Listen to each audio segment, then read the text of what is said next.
I got early access to the Lord of the Rings on MTG Arena, and I streamed it and played a bunch of Sealed. I had a pretty awesome run where I had a ton of fun and built an awesome white-black deck, so I thought I'd share that with you guys here. You guys can skip around using the timestamps below. This is a pretty long video, but yeah, let's jump right into this. Let's see what we get. Oh my gosh, yes. Frodo! Frodo's just our guy. That's kind of crazy. I don't know what else we're doing. Are we doing white again? I think we are. I love Frodo. Let's do like a ring Tempsu deck. Like, we could do like a green white deck. In terms of green cards, Death Touch is pretty good. We can use that to get food tokens. Shower of Arrows. Do I like this? Are there enough creatures with flying? Okay. I know I said we were going to do this. I hate that I'm going white-black again. But when you consider the fact that we got 2 Frodos, I feel like that might be worth it. You know? Okay. We have a deck. Let's play the deck. Let's do this. Alrighty. Don't like this hand. This hand's better. What am I getting rid of, though? I know it's dumb, but I think I'm getting rid of a land just because everything's like a 2-drop until we get to the 4-drop. I'm going to regret that. Trust me, I know I will, especially there. But let's see. Would I rather the ring tempt me or amass? I'd rather amass right now because then we have a creature. If the ring tempts me while I don't have a creature, that's not that helpful. Oh, this is very sad. I think we're just going to reprieve whatever spell they cast. I don't think it matters. I think we just need to draw a card and get a land. I don't care what you're going to play. You better play something this turn. I'm going to be so upset with this person if they do not play something this turn. Okay, yep, goodbye. Go back to your hand. I need a card. Okay, thankfully. We drew the card. We throw out Took Reaper. We're going to chump block. Might not be worth it. The ring will tempt us. This will become legendary. We'll play Errand Rider of Gondor. We'll own a legendary, so we won't have to put something on the bottom of our library. It's very simple. It's going to happen. Don't know if it was worth it. Okay, and then we're really going to hope this draws a land. Ah, yes. Then this thing can't be blocked by creatures with greater power, so we swing. Yes. I'm not backing down. We're killing this. We amass Orcs 1. We get a 1/1. We have a pretty good board state. If they swing with the Spearmaster, we block with the 3/2 because this actually has an ability that's relevant, whereas this has only an ETB, and then we're good. Yeah. Well, okay. That's unfortunate. I think we're playing Bill the Pony. Bill, you almost got cut from this deck. Please prove me wrong. Because I could just sack the food and like make it a 4/4. So for that reason, I don't think you swing. Oh my god. We're getting rid of that. That thing is going away this next turn. Goodbye, that thing. Goodbye. No. No. We're not dealing with that. Also,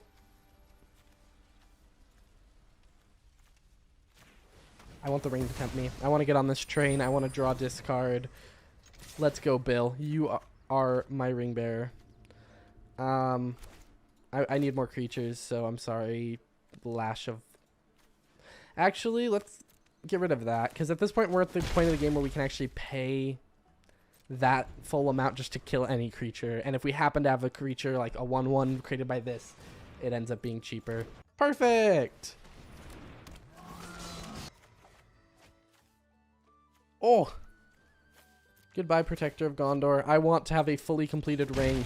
I've really never had that, and now I will. Assuming Took Reaper dies. Which also means our Bill the Pony can do like 7 damage 2 turns in a row. And it's really scary because it has 1 power, but it can do 4. Oh my god, wait, this thing's amazing. Wait, Bill the Pony is an amazing ring bearer. I assume they make Frodo their ring bearer because he cares about that. But maybe not, because I can just really easily block. And it doesn't really matter. Any creature that now enters the battlefield can be the ring bearer. Here's the plan. We are going to sacrifice a creature to kill this. And we are purposely going to sacrifice a creature because we want the ring temps you. We are keeping Bill the Pony. They no longer can block Bill the Pony. So we swing. Draw discard. We go to blockers. They can't. We sacrifice this. We target itself. We sacrifice the food. We deal 7 damage. Boom.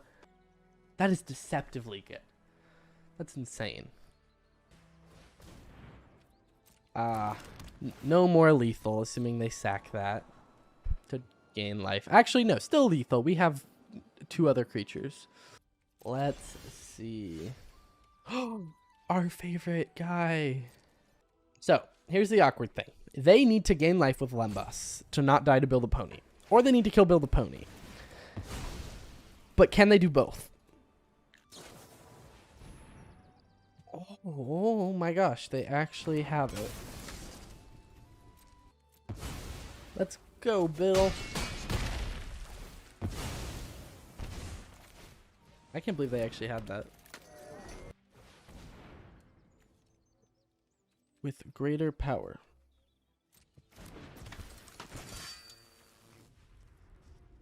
Huh.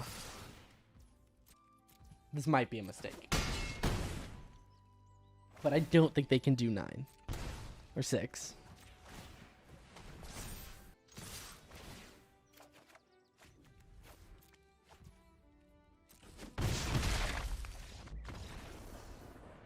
Aww. If only they had 1 more life, Frodo could have done his thing. Well, I'm not feeling that hand. I am feeling this hand. This hand feels fine. Yes, it's a little low to the ground, but that doesn't matter. I'm thinking we do Westfold Rider. Just get some free damage in while we can, hopefully. Yes. Okay. We are going to take Took Reaper. Holding this back a little bit to be removal. I don't hate that idea. I'm also a little worried about that card in red that does 1 damage, like, or does like 2 damage to something and 1 damage to each other. Wow. How about, is this worth it? Yeah. How about not right now? Then let's go. Okay. Okay. See, now, though, we get to actually get a ring bearer. Which doesn't do a ton until we get to the second stage. I guess I can swing through that now. That's exciting.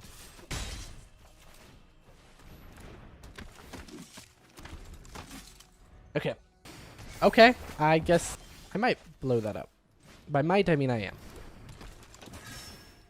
We also got everyone's favorite Frodo.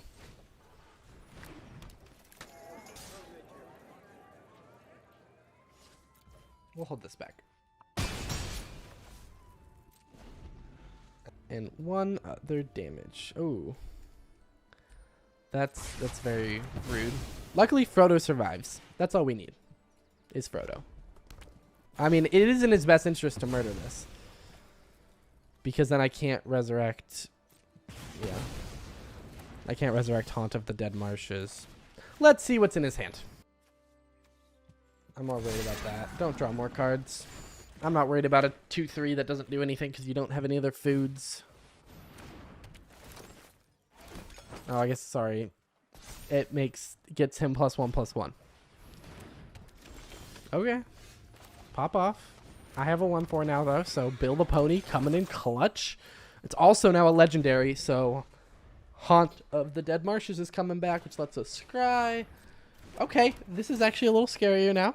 I assume Took Reaper. Oh, no. That makes sense. I think we'll just take it. I'm really not that worried about it. They're lower on health. This will put us closer, but no. Just, there you go. This is going to be a grindy game. I can already feel it. Unless one of us starts drawing a bunch of lands or a bunch of removal or something. Foods and everything, I can just feel it. Threat of activation? I think threat of activation. Which is unfortunate, because that's going to draw this game out. But Whenever this or another creature you control with power 4 or greater dies, amass orcs 2. It's a pretty good card.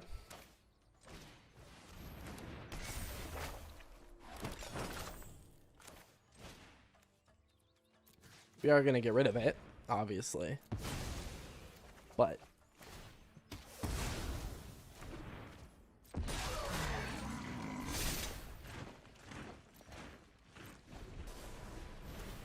no! Poor Bill. This also stops our Haunt of the Dead Marshes, which is unfortunate. I think we're just going to hold it in hand. Pretend like we have something. I'm feeling combat tricks are happening. Oh my god. Luckily he doesn't have that many treasures. Or not that many treasures, not that many food. Interesting.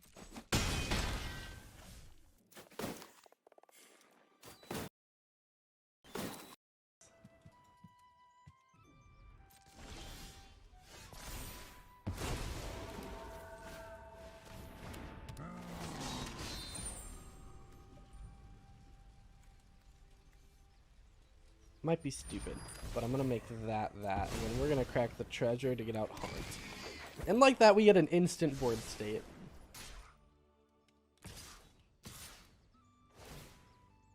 I mean,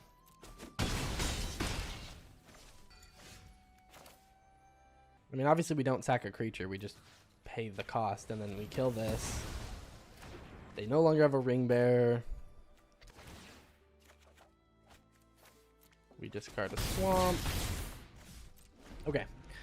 We can just keep blocking with Haunt of Dead Marshes. I mean, we're top decking. We can afford to keep bringing it back. This is going to be rough. Whatever he boosts is getting blocked. Oh, it does come back tapped. I kind of forgot about that.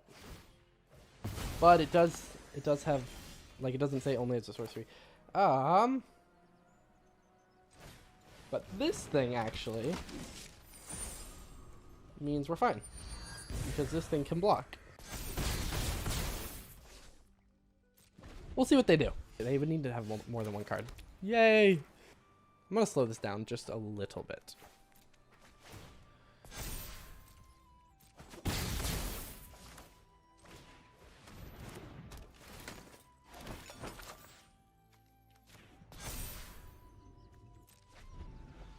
And we have food. Okay, yeah, I feel fine. So if we are worried about death, we have the mana to pop a food. Otherwise, we can do that. Normally, these you can't do at instant speed. That's kind of crazy. Frodo! Yes! Maybe that isn't the right play, but Frodo's my favorite. Technically, though, we should swing like this. See, like, this card's crazy. I actually didn't think we were going to win this.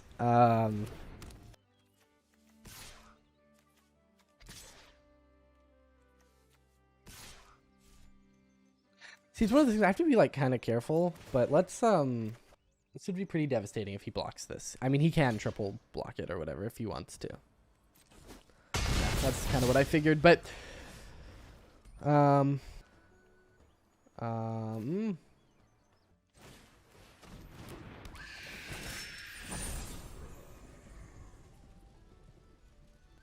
technically, we get Frodo through, but we won't because he has a bunch of 2-power things. So, I think just... Ooh, this thing's powerful right now. That's kind of hype. Depending on what he blocks with.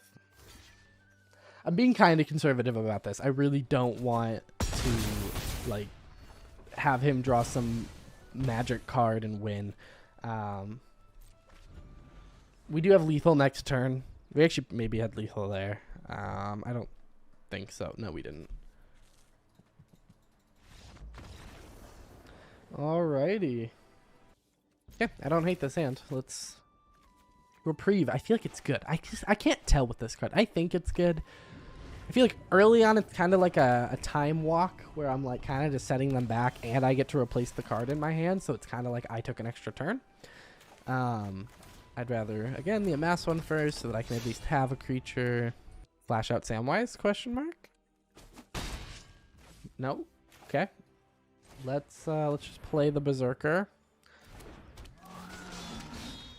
we are gonna make the Vanguard the ring bearer. Because then it's kind of one of those split decisions where if you have removal, do you remove the thing with the abilities or do you remove the bigger thing? It also, ring bearer works better on smaller creatures, which is kind of interesting. I think we're going to take a look at what they have in their hand. This spell costs 2 less to cast as long as you've drawn 2 or more cards. Draw a card, return target creature to its understand. The ring tempts you at the beginning of your upkeep. I don't want to deal with that.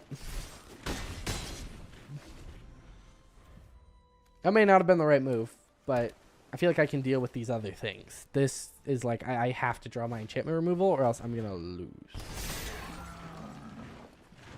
Very rapidly. No. I don't think so. I'm just going to pay 5.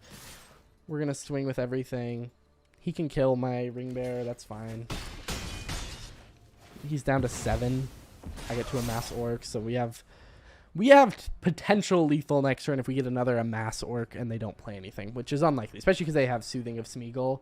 So, except they don't play it, which is an interesting choice. We're gonna play Took Reaper, and then we're gonna swing with both. I mean, I don't know if they really want to go down to 1. That's kind of terrifying when the ring is a thing, because a 1/2 can be very unblockable. But they do have a bounce spell, like. We do have Reprieve. I'm kind of curious how this is going to go. They're probably going to play a creature. So here's my guess. They're going to play a creature. Hopefully have enough mana for their bounce spell. They're going to... No? Okay, I guess they're going for an answer. I'll just take it. Good game. Oh, I didn't even, like, notice this battlefield. I didn't notice all, like, the food down here. Looks delicious. But what do I get rid of? Stalwarts? I feel like Stalwarts is kind of crazy. I'm going to regret that. I know I am. I really like what we have going on here. Like a lot. Like a lot. Hello. That thing's terrifying. If I get a swamp next, it's dying.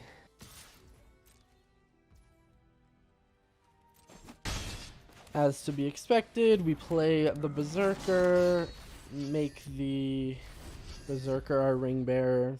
Yeah, actually, the ring. So when I think about the ring more, it's one of those mechanics that, like, you either want it on a really big creature that's going to be able to attack anyway, or you want it on a really small creature that's able to attack because of the ring. You really don't want it on a mid-sized creature. Because, like, this can't attack now, right? It's, like, not a big deal. I just don't want this because this is going to die and let me repick. Oh, maybe I should have done that, because then if it dies, I get to repick, and then I get to keep my legendary no matter what. The big thing is I don't like this thing being my ring bearer that much. Like, yes, it's a 1/1, which is kind of nice, but I like that the ring bearer makes something legendary. I think we have to get rid of this. Like, this thing is just too good, and I guess we can just keep it on here, because next turn, if we don't draw a land...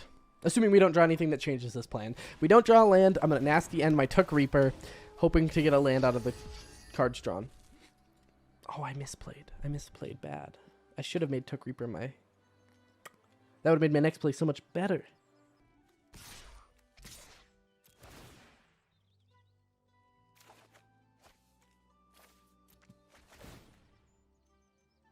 Let's see what happens here. I expect we're going to just hit them for 5. Okay, so then next turn, we nasty end the Took Reaper, right? We nasty end the Took Reaper. It dies. The ring tempts me. I make Stalwarts of Osgiliath my ring bearer. I draw 3 cards from nasty end. I guess that's the important part I missed out there on. And now we have a completed ring. So if we deal damage with Stalwarts, we will deal 9 damage. Okay. I know I can do this as an instant, but...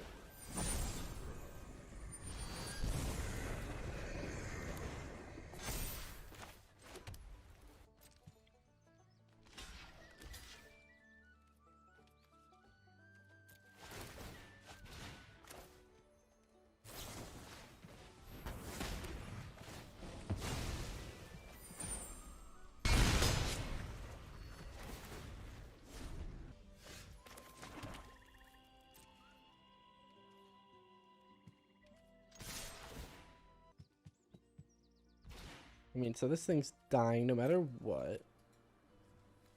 Let's see. Does he have some sort of trick? Okay, that's kind of cool. Doesn't matter. And we can block it, it's fine, because we have a 1-1. So now Stalwart's hitting is lethal. Yeah. That's one of those decisions, I don't know what decision I would have made. We have to block it.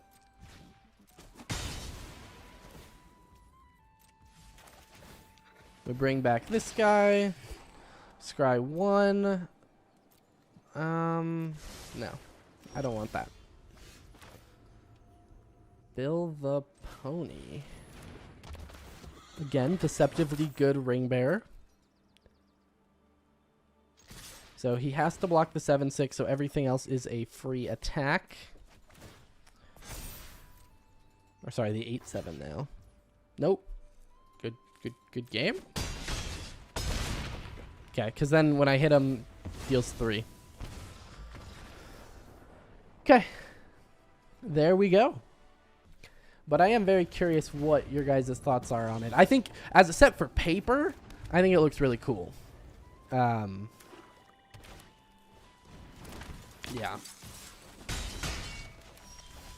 Yeah. So I'm like very excited for this as a set for paper.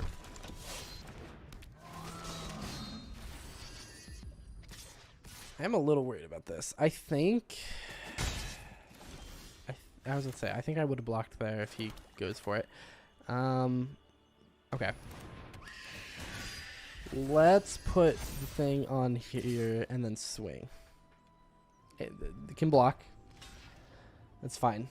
We don't really care.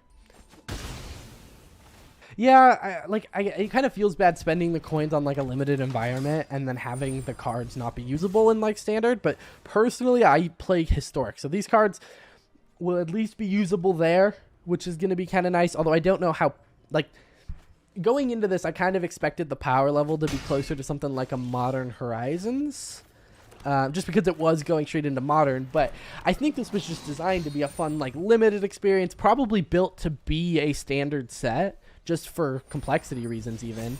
And then what probably, you know, they don't want to make it standard because they don't want to do Universes Beyond in standard. This is such an interesting board state. Like, I feel like we've been very close on board state this entire game, but he, like, is a little bit ahead. I don't know. It's an interesting place where, like, it feels like it was, like, this set feels like it could be in standard. Some cards, I will say, are kind of crazy for standard. Like, I feel like it was one of those things where it was, like, maybe originally designed to be standard, and they saw Universes Beyond Backlash, and so they bumped it to be Modern as the next, like, thing. Because I think if there was Pioneer, there would have been Backlash that they started designing for Pioneer. And then I think they probably saw, oh, this is for Modern, and they tweaked a couple cards to be a little bit more powerful to sell packs. But it wouldn't shock me if that's the reason why they have the Surge foils and the 1/1 ring and all these like chase cards and the box toppers, because they realized that this card, or they were worried, sorry, that this set wasn't going to sell well based on a power level reason, because it was originally like more focused at standard. But I think it's cool. I really like the set. I like it better than last year's thing. Baldur's Gate. Not that I didn't like Baldur's Gate. I liked the paper set, even though it wasn't like the best. I did enjoy it. The digital version, I think, was one of my least favorite things from last year, was the digital release. Because like there were some cards that I just wanted, even though they were kind of commander cards, I still wanted... okay, yeah. I still wanted those cards in Arena, even if they weren't going to be great, just because I like Historic Brawl, first off. Yeah, I like Historic Brawl. I don't know. I feel like I'm all over the place right now. But I don't know. It's cool. I'm also really excited to be streaming more. I should hopefully be doing that more. Again, no promises on that. I think I said this last time I did an early access stream for March of the Machine. And then this is my first stream since. But we will definitely see. Uh-oh. I don't see us winning this one. If I draw land, I can kill it. I didn't draw land. I mean, it's not flying, so I can just kind of play this. Hopefully draw something. We have like all removal in our hand, but I feel like I can't do anything with it. Here, let's just sack the creature we just made, just in case. I don't want some weird flying or unblockable or anything weird like that. Hey, first point of damage, and we didn't even do it. Yay! Ah, well, okay.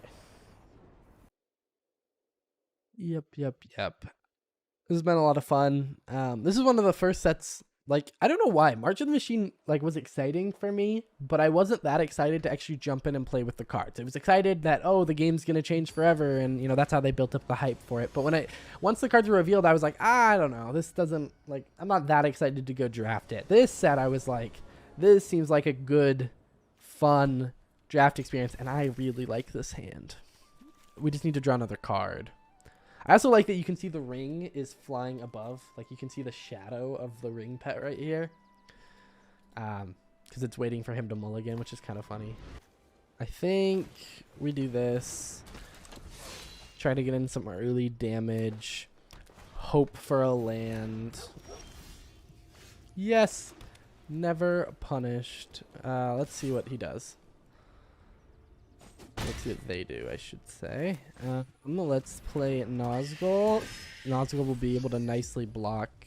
I actually think Nazgul's not that great as a ring bearer, because it's bigger, and I really like small ring bearers, because I like being able to do the draw discard every turn.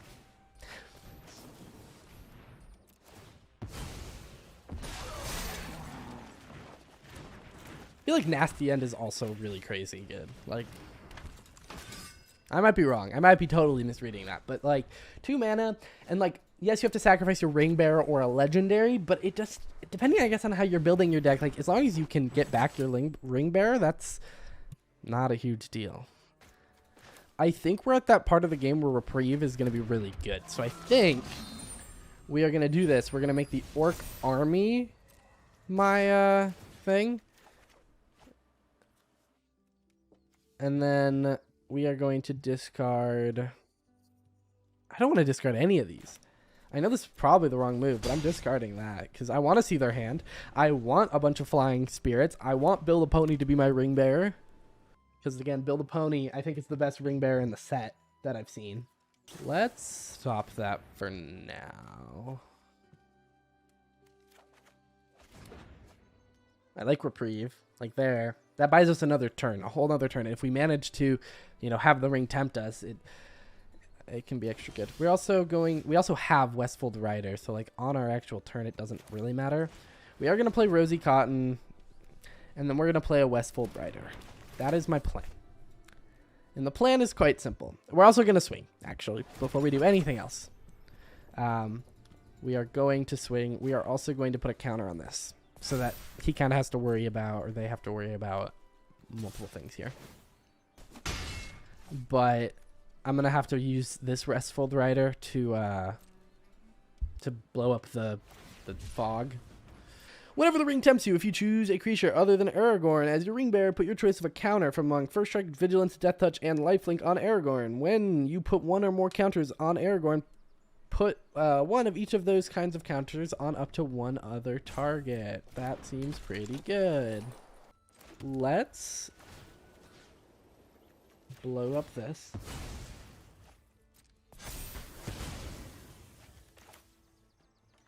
And then I'm thinking Oath of the Grey Host. And then I'm thinking that, and then I'm thinking Westfold Rider. That way we have a pretty full board. I am a little worried about the... Oh wait, no, they're not in red. We're good. My brain has been so focused on that stupid red card, the like fire, foes, whatever, folly. I don't know what the card is called. It's a red one. They're gonna blow up Oath of the Grey Host. That's unfortunate. But yeah, it is what it is. Oh, Frodo! Okay. See? No, we're getting rid of that. That thing's not happening. This feels like one of those standoffs where I actually think the ring is a great way to stop like these standoffs, but I need to get it on Frodo. And I need to get rid of his 2/3 and his 2/2. Okay. I'm debating. Actually, no, we need to put it on Bill the Pony is what we need to do. I want this game to go somewhere and not for us just to become battle cruisers. Okay. I'm fine with that. Kind of sucks. But we're hopefully breaking up the board a little bit, which should be good. Again, if we get another The Ring Tempts You card, or we get Frodo through, that'd be huge. We will be winning quickly because we have so many foods. I don't really plan on sacking my foods. I think it was Nazgul. I think Nazgul, if you see any of them in your drafts, this card's insane.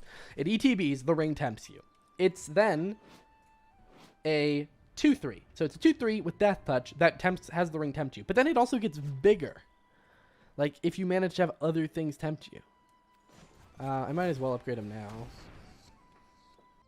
I'm very curious what's about to happen here. Oh! My god. That's not what I thought was going to happen. Yes, we want to kill Aragorn first. I'm going to be honest. Oh, shoot. I'm going to be honest. I really didn't think that was going to happen. I was not expecting the triple block.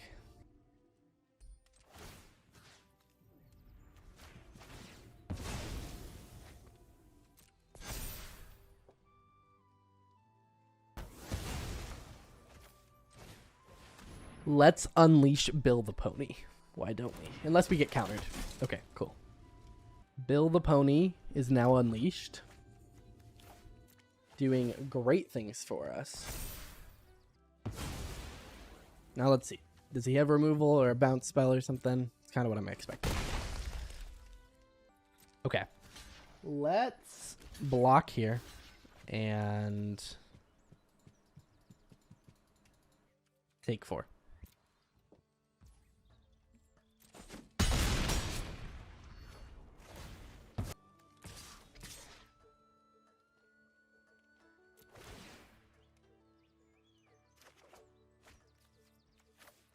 We're going to get rid of Took Reaper. Let's see what he does. He's going down to 2. Say food does slow this down a little bit. I think it's meant to help with your like unblockableness that the ring causes. I don't know what he's going to get. Legolas? Aragorn? Based on his current deck. Oh, probably Quick Beam. Yep. We're going to be bold, and we're going to take 10. So 4, he blocks the 6.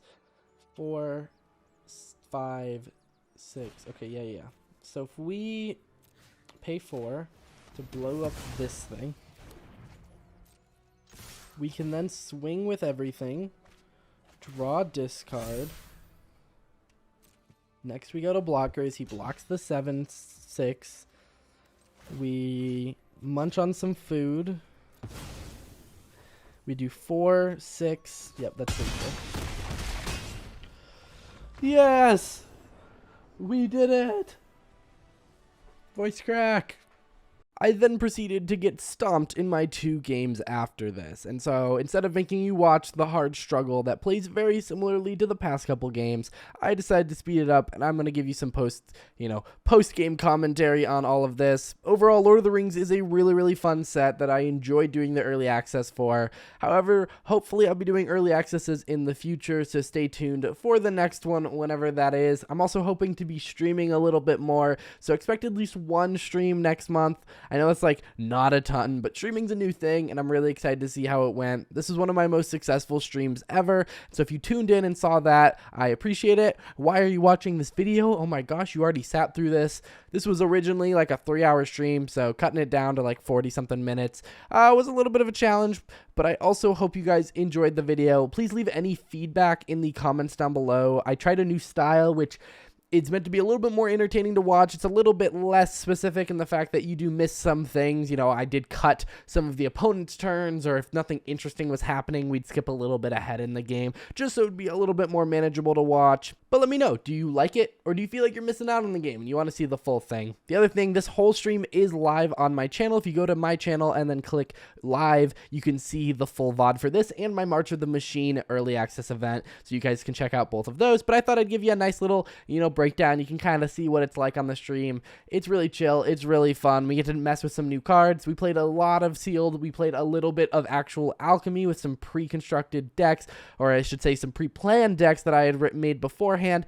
Going in the future, I want to get decks from you guys and play some of those, which I think would be really fun. Overall, live streaming is just a really awesome way. Similar to how I started doing a ton of YouTube shorts, I can see myself really starting to play a lot of live games. It just makes Magic Arena more fun getting to hang out with you guys while I do it. So yeah, let me know your guys' thoughts on both the live stream and this video in the comments down below. I hope you guys enjoyed, and I will see you guys in the next one. Bye.